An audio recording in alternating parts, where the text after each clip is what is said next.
Dia 9, Gênesis 21, 22, 24.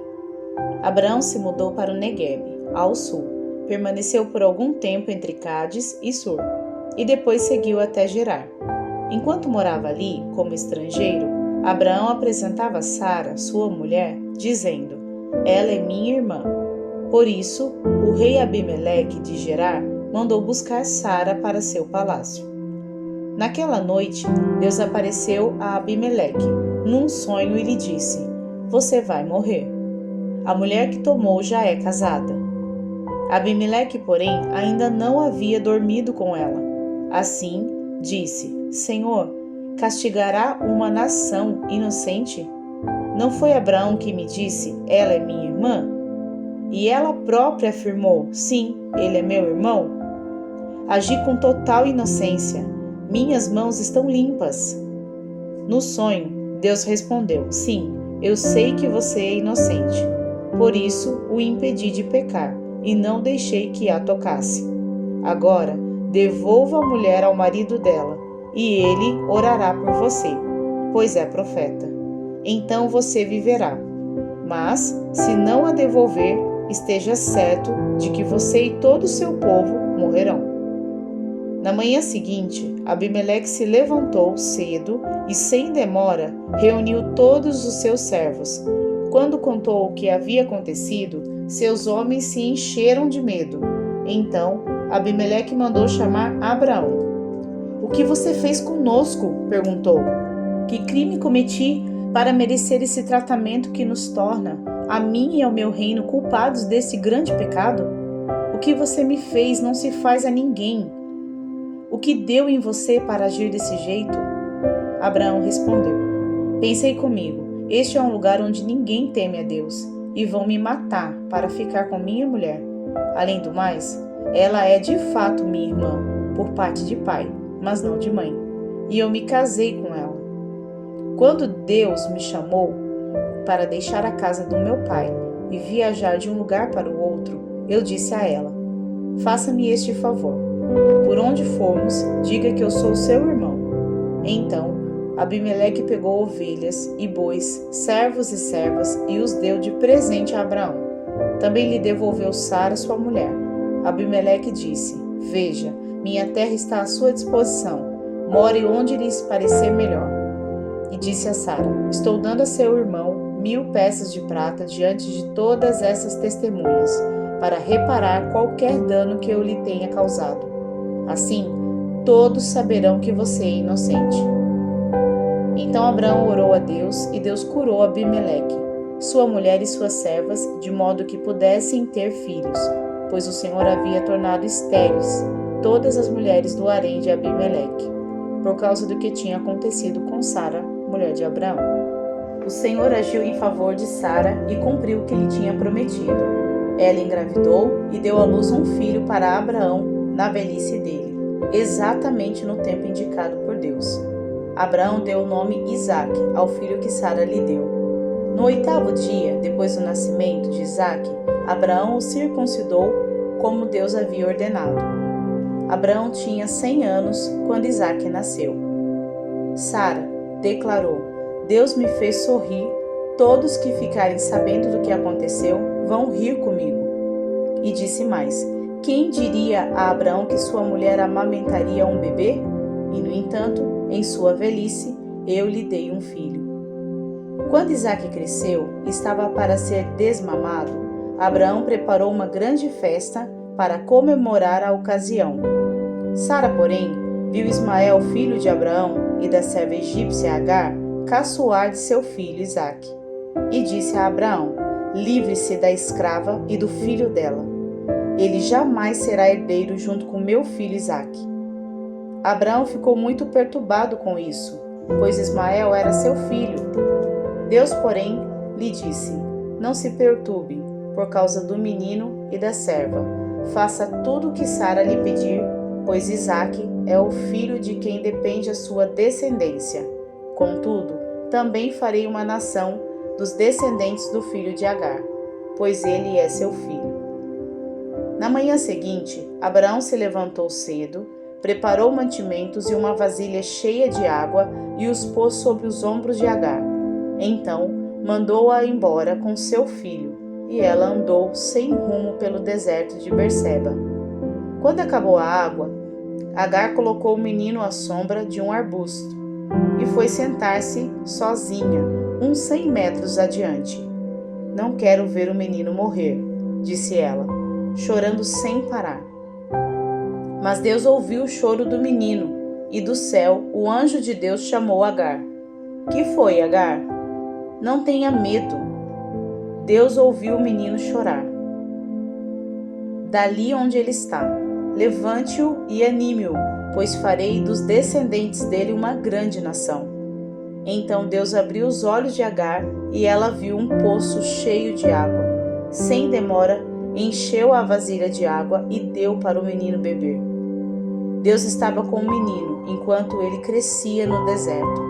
Ismael se tornou flecheiro e se estabeleceu no deserto de Parã, e sua mãe conseguiu para ele uma esposa egípcia. Por esse tempo, Abimeleque, acompanhado de Ficol, comandante do exército, foi visitar Abraão. É evidente que Deus está com você, ajudando-o em tudo o que faz, disse Abimeleque. Jure em nome de Deus que não enganará nem a mim, nem a meus filhos, nem a nenhum dos meus descendentes. Tenho sido leal a você, por isso jure que será leal a mim e a esta terra onde vive como estrangeiro. Abraão respondeu: Eu juro. Contudo, Abraão reclamou com Abimeleque sobre um poço que os servos de Abimeleque lhe haviam tomado à força. Eu não sabia disso, respondeu Abimeleque. Não faço ideia de quem seja o responsável. Você nunca se queixou a esse respeito. Então Abraão deu ovelhas e bois a Abimeleque e os dois fizeram um acordo.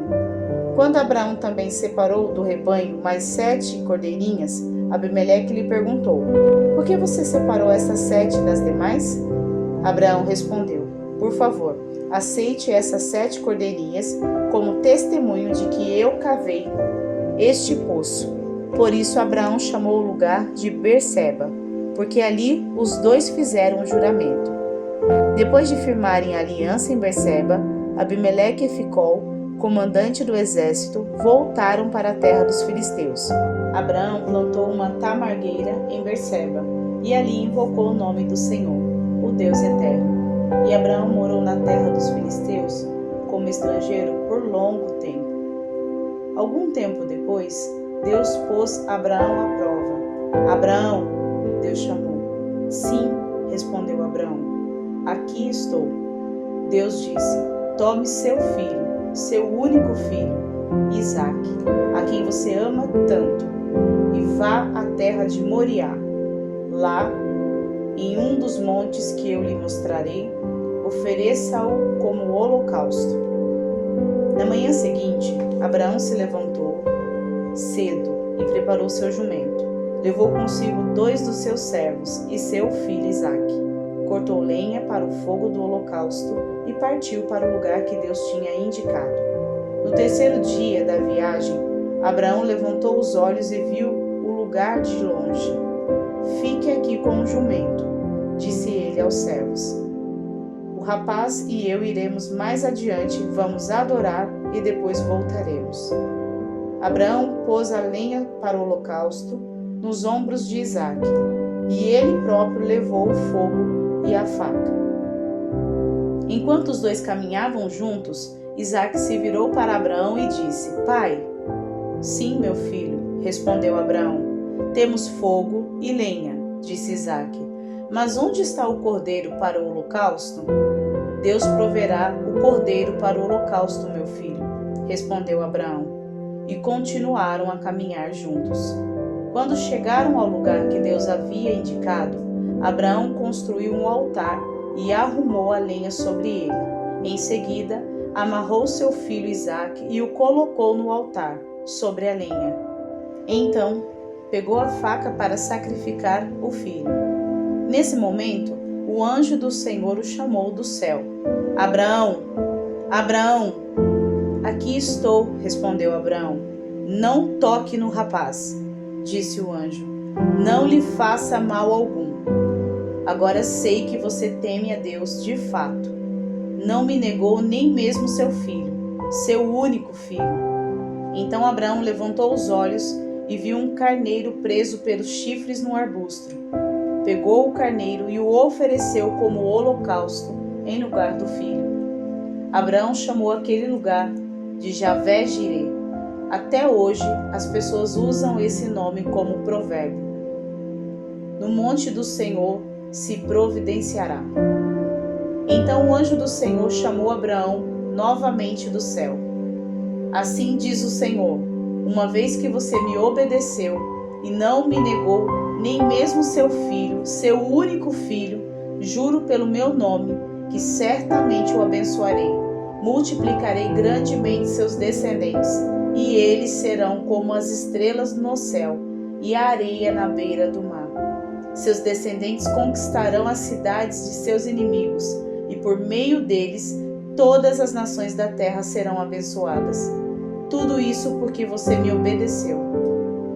Então voltaram até onde estavam os servos e partiram para Berseba, onde Abraão continuou a morar.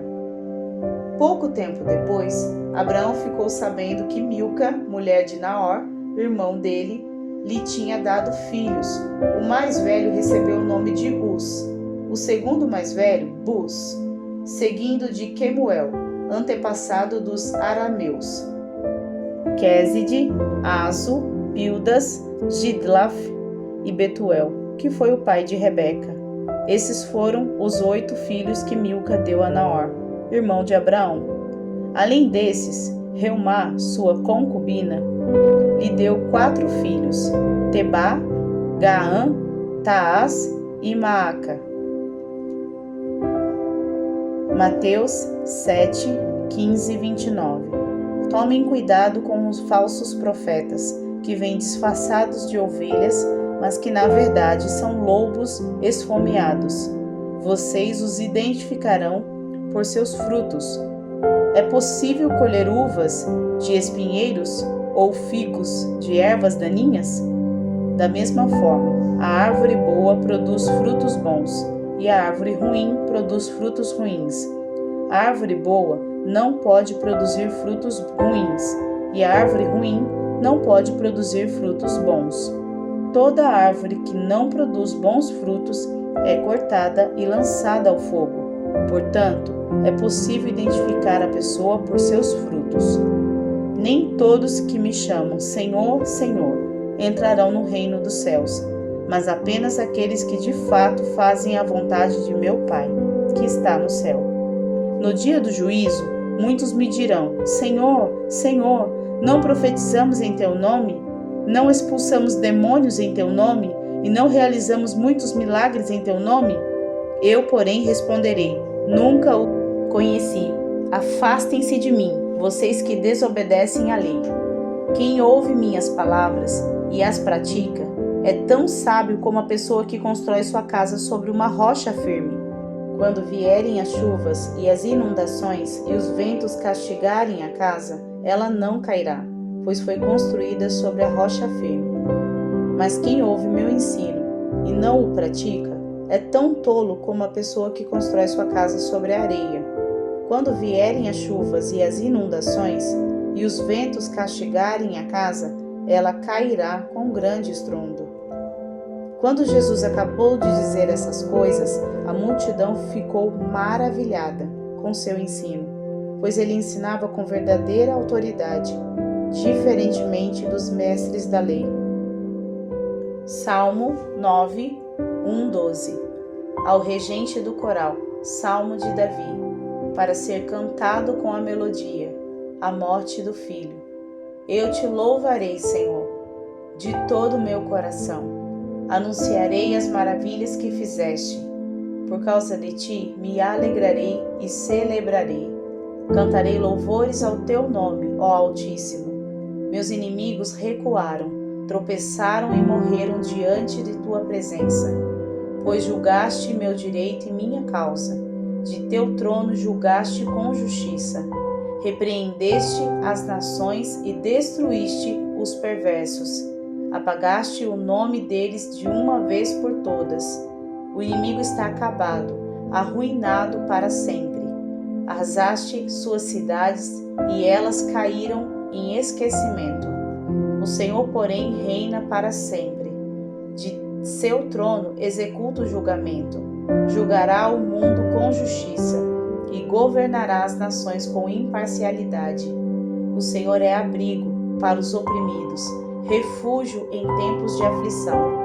Quem conhece teu nome confia em ti, pois tu, Senhor, não abandonas quem te busca.